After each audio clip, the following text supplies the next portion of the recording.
everyone, and welcome to the Gavel for an update on Nigeria's legislature. I am Terry Ikumi.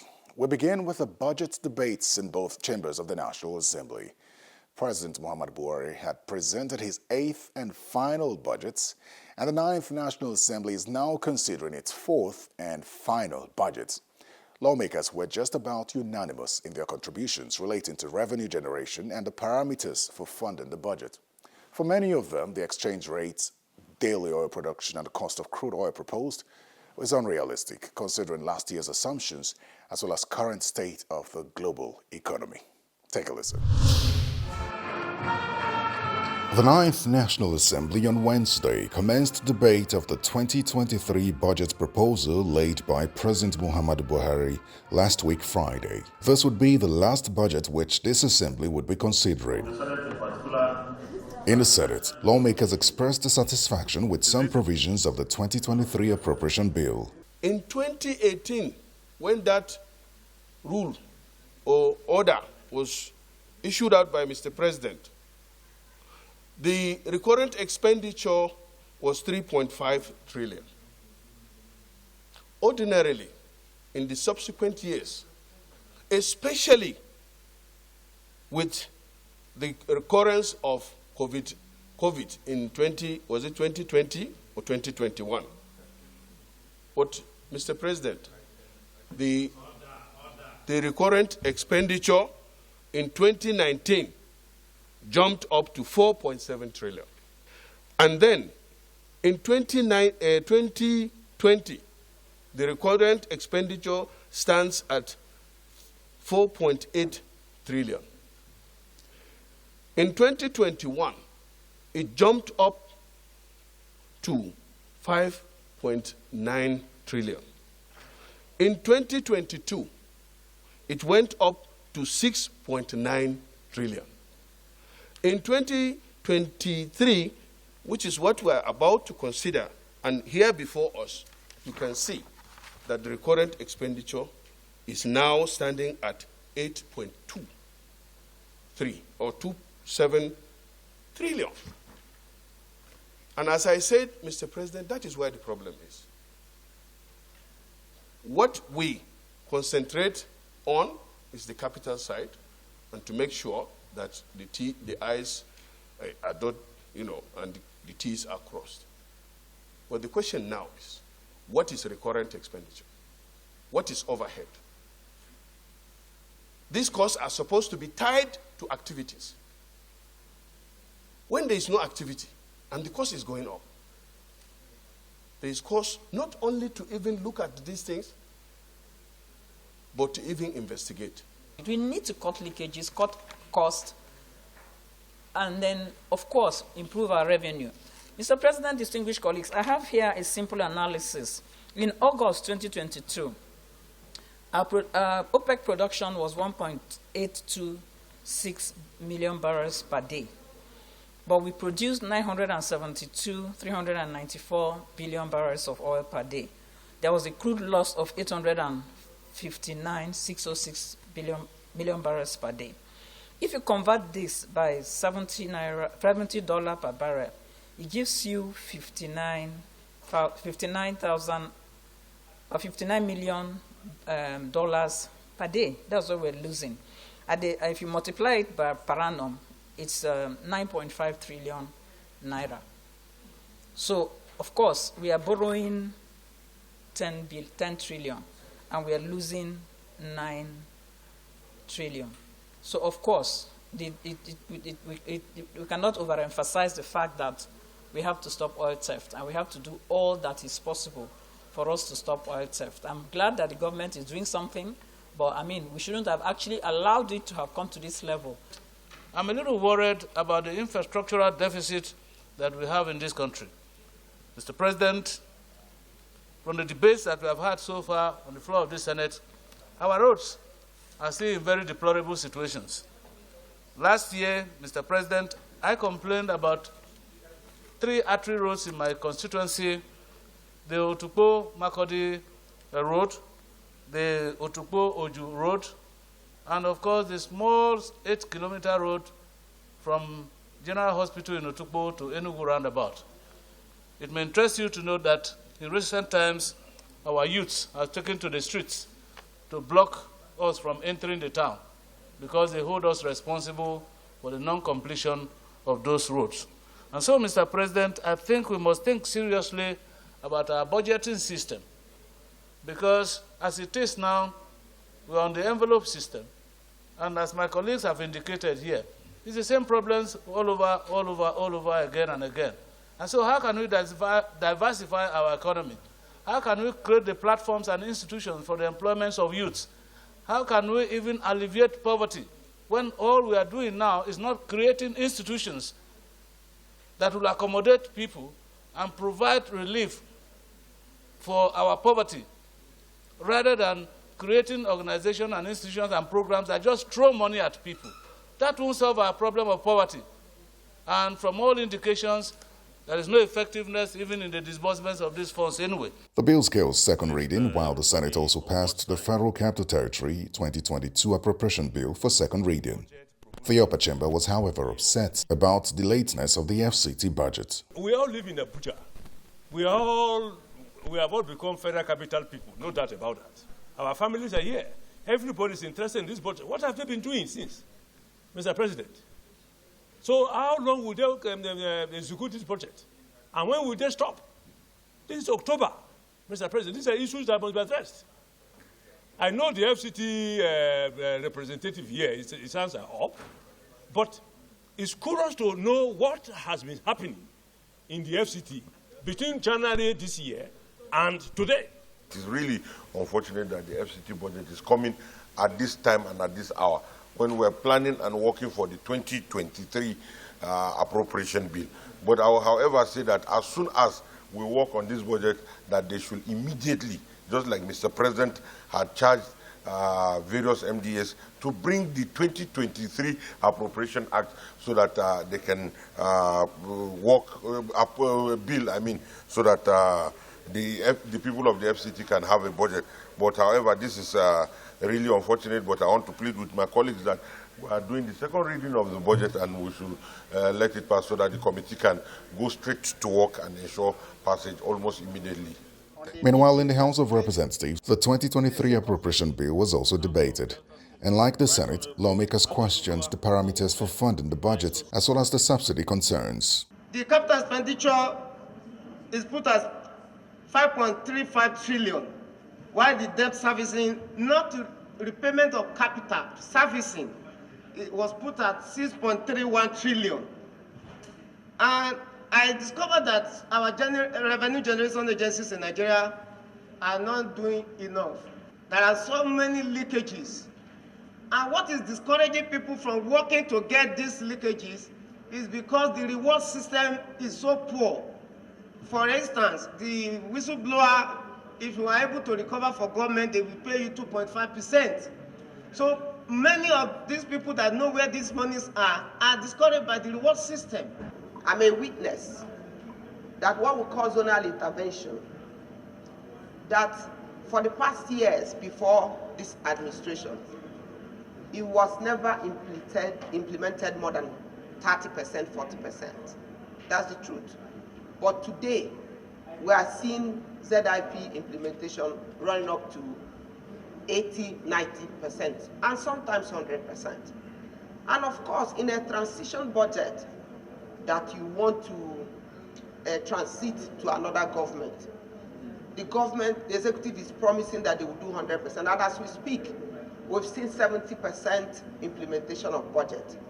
And so for me, it's a time to give kudos to this government, because without implementation of budget, no matter how much you talk about it, no matter the indices you present, it will not go to any issue. And of course, in the 7th Assembly, we asked one minister, we do not want to understand that the indices are showing up, that things are improving. We want to understand how it affects us from our constituency levels. Because when you pass budget and you do not see anything on ground, in where the place you represent, it's very disheartening. You will hear billions, and then you cannot see 1 kilometer meter road in your own area. On the issue of oil theft, we are all aware that there is a failure on our security operatives. They don't have the capacity to safeguard the oil pipes. They don't have the capacity to stop the theft. So the most important thing, we should go back to the conventional way of doing it. In as much as it's giving us a result, we should employ the services of private security companies to do it for us. I have been saying it in this chamber that, Mr. Speaker, if we want the issue of insecurity in Nigeria to finish, we must contract foreign mercenaries to come and do the job for us. Complacency is what is happening in Nigeria. We are so complacent to the extent that we don't want to accept that we are failing, and we keep on failing. Look at what is happening to our revenue. Everybody knows this is not realistic. 1.6 million barrels is not realistic. We know it, you know it, and everybody knows. The debate was wrapped up by the majority and minority leaders. Part of the projects that Nigerians, our constituencies, enjoy today are those projects that are sponsored by members. And I want to indulge this House or National Assembly to ensure that in addressing the budget, that constituency projects should not for any way be discarded. Because part of the project that my people are enjoying today are those short-term projects that have attracted, or members have attracted in their various constituencies. We have long-term, we have medium-term. Those ones that we have done by way of constituency projects have done a lot of mileage to our people. And I believe that addressing it and ensuring that members are given the opportunity to, for once again, have input in what happens in their constituencies should be addressed in 2023 budget. When I remember the contributions of some members that laid a lot of concern about our debt status, debt service, we have overborrowed, we have borrowed. I only want to remind members to know that it's an international threshold which pegs our borrowing status to the limit of 55% to our GDP. And the status of the value of the debt today is less than 50%. Our status in terms of percentage of our debt indebtedness is 40% today to our GDP. It is of concern. It is of concern, I agree, but we are still within the limit of the international threshold. We are 40% today to our GDP, and the limit is up to 55% to our GDP. I believe it's a major concern, and we'll continue to discourage borrowing.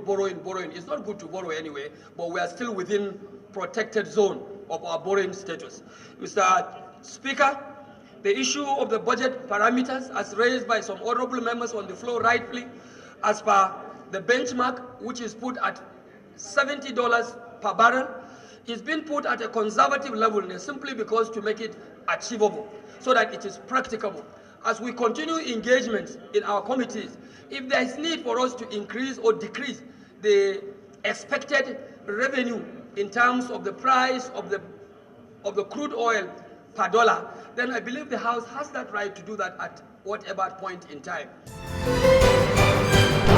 Well, welcome back to the Gavel. The 8-month-old strike of the Academic Staff Union of Universities has finally been called off. One thing is certain, however, that while the Senate was rather adamant on the matter, the House of Representatives sat on it, holding at least 5 meetings with concerned parties and eventually presenting a proposal to the President which it believed would address the matter. And at least in the interim, here's a quick roundup of the final interaction between the leadership of the House of Representatives and the striking lecturers days before the strike was called off.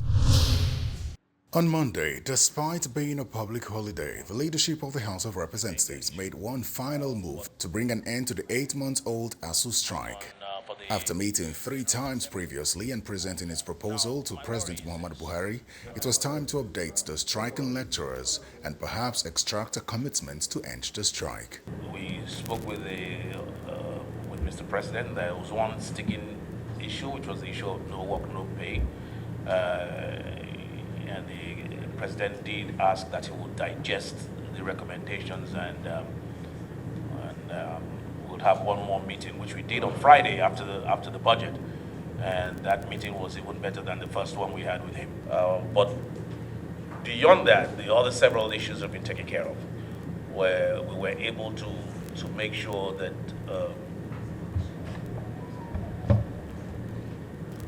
what ASUU was asking for in terms of revitalization, in terms of salary, that there has been significant improvement. Revitalization has been provided for in the budget. We made sure of that. As you heard Mr. President say during his budget presentation, he appealed to ASUU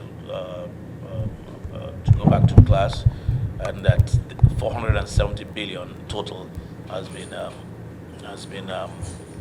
included in the budget. The ASUU leadership appeared appreciative of the efforts of the leadership of the House of Representatives and hinted of a possible end to the strike in the coming days.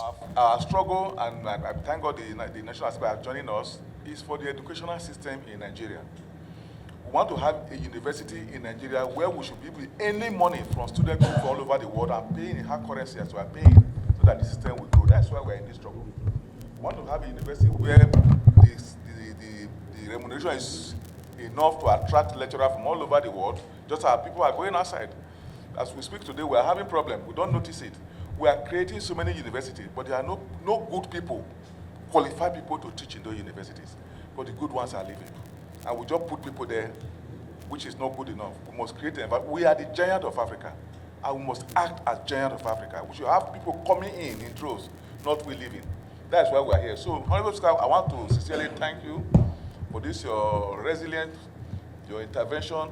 Please let all of us working together, and the members of the House of Representatives working together, let's put a beautiful end to this thing we have started, so that every Nigerian will be proud that we have university we can be proud of. The strike was eventually called off 4 days later, in the early hours of Friday, the 14th of October 2022, even though the striking lecturers say their demands have not been met. Now for our final report, let's turn to the House of Representatives plenary session on Tuesday and Wednesday. A series of investigative motions were considered and adopted, including that of the vessel burnt by security operatives for being used to steal the nation's oil. Take a listen. Within the week under review, lawmakers considered and adopted a motion by Honorable Henry Wanwuba asking the central bank to suspend the proposed sale of Polaris Bank. According to the lawmaker, the sale of the bank, based on the reason to divest public funds from the bank, would not only jeopardize public interest in the bank, but erode public confidence in the banking sector. Honorable Wanwuba urged the House to direct the CBN to immediately suspend the sale of the bank until all processes for an open, transparent and competitive bid process in line with best practices and procedures for divestment of this nature have been concluded. Aware that the transited defunct Sky Bank was a systematically important bank with a large pool of employees, customers and other stakeholders, for which the failure of the bank without a bailout would have been a serious contagion effect on the economy and global perception/reputation. Aware further that the resuscitation of the entity through the formation of Polaris Bank to acquire the assets and certain liabilities of the defunct Sky Bank was aimed at returning the value that will offset the public fund injected into the bank as capital, protect jobs, and continue to contribute to the economic development of Nigeria. Mindful that the performance of the bank in the last 3 years shows that it has consistently been recording profit, meeting obligations, and improving performance ratios. A member of the House of Representatives, Honorable Olushola Fatoba, moved for the second reading of a bill for an act to establish the Federal College of Nursing and Midwifery at Ado-Ekiti, Ekiti State. Lawmakers voted in favor. The House, through a motion by Honorables Awajinom Beka Biante and Dumna Menedeko, resolved to investigate the recruitment, staff quota and promotion process at the Nigeria Security and Civil Defense Corps (NSCDC). In leading the debate, Honorable Abiante stated that recent reports indicate that the Nigeria Security and Civil Defense Corps has not been observing the principle of federal character in its recruitment process, thus marring the Corps with irregularities, racketeering, favoritism and nepotism, as well as securing convictions for erring officials. The House also notes that recent reports indicate that the Nigerian Security and Civil Defense Corps has not been observing the principles of federal character in its recruitment process, thus marring the corps with irregularities, racketeering, favoritism, and nepotism. The House is also aware that the recent recruitment exercise by the Nigerian Security and Civil Defense Corps were marred with favoritism and abuse of federal character principles, where the management team used their position and influence in high places of authority to recruit family members, as reported that the recruitment exercise was done without advertisement. This House is worried that this ugly precedent has become a frequent occurrence in the Nigerian Security and Civil Defense Corps, and currently, indigenes of other states are being employed, promoted, and allocated the place of River State indigenes. I therefore call on this House to resolve to mandate the committees on interior, federal character, and public service matters to investigate the recruitment, the staff quota, and promotion exercises carried out by the Nigerian Security and Civil Defense Corps over a period of 10 years, and report back to this House within 6 weeks. Meanwhile, a motion from Honorable Mark Bila from Benue State calling for investigation into the statutory functions of the Revenue Mobilization, Allocation and Fiscal Commission in the areas of revenue allocation, data collection and verification was also considered and adopted.